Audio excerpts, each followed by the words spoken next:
So just went in there, cut it a little bit, and popped it off. There you go. And even if you mess up and go over to the other one, remember I said, who cares? It's rock. It's not perfect, you know? So after those divots, came back in with the pencil, scored it again, and just, man, this technique was so good. I wish I saw his video before. But that's it. That's the technique. All right. The very last thing I did, well, I'll give you a quick idea of how I did on the stone. Okay. I didn't score it.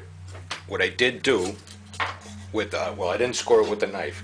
What I did do is I got this, like coffee stirrer, sharpened the pen, you know, a point to it, and then just went around here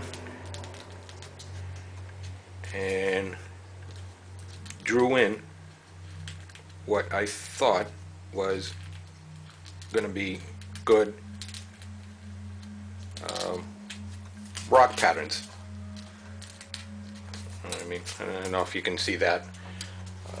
Let's see if I can get you in, zoom in a little bit.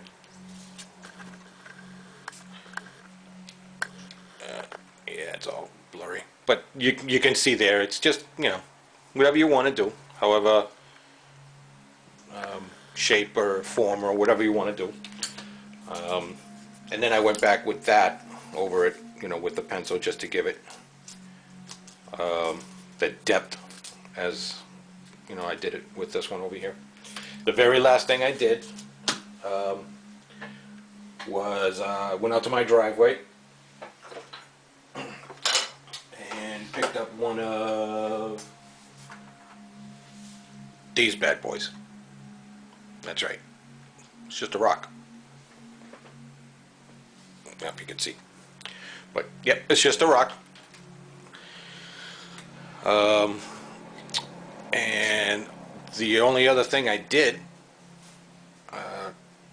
just to get the rock shape on that, is just you know, mold it on top. No particular rhyme or reason. No particular form to it. Again, going with the thought that rock has no rhyme, has no conformity to it, and it's just, you know, all over the place. That's what I did.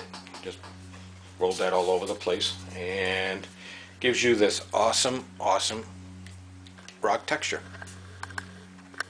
I don't know if you can see that. See that? Hope you can. Promise I'll do better on the lighting next time. And then that's it.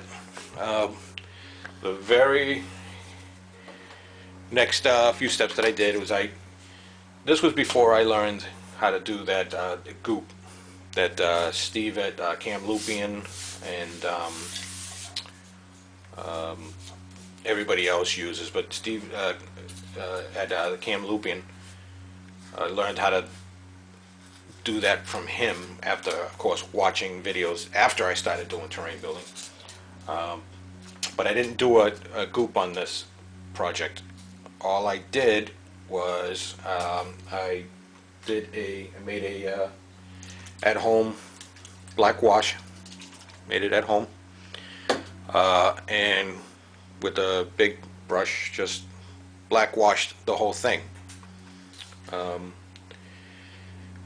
After it dried, some pink was still showing through, so I did it a second time, a black wash a second time. That covered everything up pretty good, and then I was able to do the dry brushing after that.